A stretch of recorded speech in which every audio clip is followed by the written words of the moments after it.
Fish Out of Two Waters by Monique Roffey.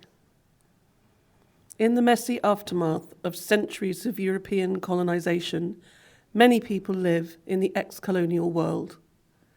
84.6% according to Anya Lumba in Colonialism, Post-Colonialism. This sounds high, but as Lumba reminds us, only certain parts of Arabia, Persia, Afghanistan, Mongolia, Tibet, China and Japan have never been under colonial rule. As a result, many of us have a blurred identity. These days, it's actually quite common. I'm one of these common post-colonial people with a hybrid identity. And, having had a long writing career spanning the first 2 decades of the 21st century, I've come to know it's a gift. Hybridity equals multi-point of view. It is the gift of this and that, of not one thing and not the other. And this type of knowing makes for an excellent sweet spot, a vantage point. Let me say it again, 84.6%. Though Europe is only 8% of the world's landmass, between 1492 and 1914, it conquered and colonised much of the world. This was a massive onslaught, a more or less total world capture experience, from which we are all still recovering. In the aftermath of this small window of time, the ancient world that was became transfigured and mixed up by conquistadores bearing the Christian cross, slavers, explorers, mavericks, opportunists and the like. What was once ancient became the new world. Gods, myths, ideas, race, language, all things that tell us who we are were displaced, moved, overlaid, stolen, fused together. Academics call the resulting mix of human identity mestizaje, hybridity, identity ambivalence, creolization, etc. Then, in the mid-20th century, came several collectives of nations, a coming together of allies in an attempt to harmonise, embrace and celebrate our commonality and the universal bond which connects us all. And so we have NATO, 1949, the Commonwealth of Nations, in 1949 also, the UN, 1945. In the late 20th century also came cheap, i.e. mass, air travel, and in 1989, the World Wide Web, which brought globalization, a revolution in communication, more mix-up. My hybridity is multi-generational. My mother was born in Egypt, of Italian, Maltese and Lebanese parentage. She spoke 3 languages from birth, Arabic, Italian and French. She then married my very British father, imagining a life of domestic bliss in the northwest suburbs of London. Instead, this dream was scuppered when my father accepted a job in Port of Spain, Trinidad, soon after they'd moved into a nice new home in Harrow-on-the-Hill. They arrived in Trinidad by banana boat, the Cavina, with 2 suitcases and a green rally bicycle in January 1956. The same month, Eric Williams launched his PNM party, a black nationalist party forever ushering in the winds of change. My parents were one of the last boatloads of European colonials to arrive in the then still British West Indies, hoping to live a comfortable expat life. They never left. My father died in 1993, having long traded in his British passport, and my mother still resides in Port of Spain. Mum has been a European settler in Egypt, an immigrant to Trinidad, and her direct family were mostly refugees after the Suez Crisis. Though my father's side is hardy, rural, Anglo-Saxon through and through, via my mother's bloodline, my identity is wildly unbidden. This works well for me. In the UK, from age 13, there was boarding school, then university in Norwich, then a life working on newspapers and magazines in London in my 20s. From the get-go, I didn't ever quite fit in. Looking back, I know this was a matter of cultural schism, of another set of social references and conditioning, not a weird narcissism of youth and feeling different.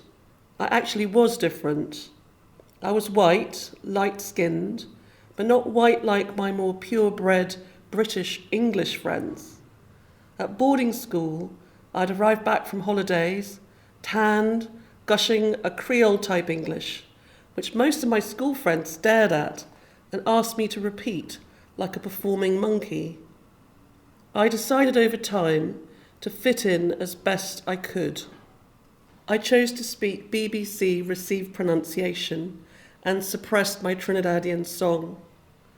But it wasn't just the parlance of my hometown, Port of Spain, that marked me out. Being from a mixed-up post-colonial space like Trinidad is coming from audaciousness, from technicolor flora, a bacchanalian carnival, from iguanas falling from trees, from weevils in the flower, and from beaches with a sea of wild currents, from bathing under waterfalls which splash down onto the road, from treks to forgotten satellite dishes high up on the hill, from bamboo cathedrals and calypso. It is coming from people with a powerful self-belief and confidence, a dazzling world forged in the crucible of surviving slavery, indenture, and colonization. It is coming from a space of unrest, social and political rejection of Britain and all it stands for. So yes, these circumstances made me awkward in the homeland of the ex-colonizer. Awkward being half British too. Also, I just wasn't white enough and blue-blooded enough to pass in the higher echelons of British society. I was in some way an imposter, a reject from that elite sphere of life in the UK. Whereas to be white in Trinidad is being part of the 1%. Being a hybrid, a Creole, has given me the gift of double sight, a double take from the outside, and this goes both ways. In the Caribbean, being a local white means belonging to a narrow societal margin of privilege, and so again, I qualify as outsider when I'm home. Trinidad is a mostly Indo-African space. Being white is a rarefied and marginal position associated with all the perpetrators of the crimes of the past. I'm not just a white Trinidadian, but also a white diaspora Trinidadian. Tricky. This is what makes me a fish out of two waters. Okay by me, as from a very young age, I have always been a pretty strong swimmer. From island state, I witnessed the metropole, and from metropole, I also look towards home in the Caribbean. The colonial past, the place of women, the island itself, all look very different when viewed from each position. In Trinidad, the colonial era is far from forgotten. It's everywhere to be seen, on street names and maps, architecture, in our Westminster style of government, education, and of course in academia and in the intelligentsia, where the word reparations are ever present, and where the CARICOM Reparations Commission have a 10-point plan which they will take to the highest courts in Europe. From the UK, however, the colonial era is forgotten by the man in the street, disassociated from. No one wants to remember it and or be held accountable. It was all caused by the ruling class, by the state and agents of war, the navy, the army. The common person had nothing to do with it. And while this has been disproved by David Olusoga in his BBC Two documentary, Britain's Forgotten Slave Owners, reparations are deemed unrealistic and even unnecessary. There's been an erasure or an amnesia about history. Women?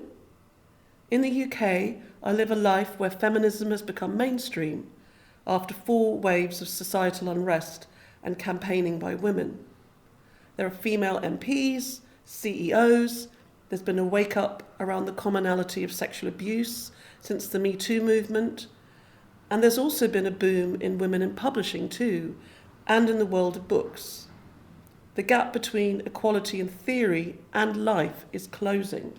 In Trinidad, things are very different. Women's groups don't often like to use the word feminist, as this might clash with Christian ideas about marriage and a woman's place generally. In Trinidad and Guyana too, domestic abuse is rife. Incest is a serious problem too. Child marriage was only made illegal in Trinidad in the last few years. A 2016 Children's Authority report in Trinidad revealed that of children found to be suffering from sexual abuse, 86.8% were girls.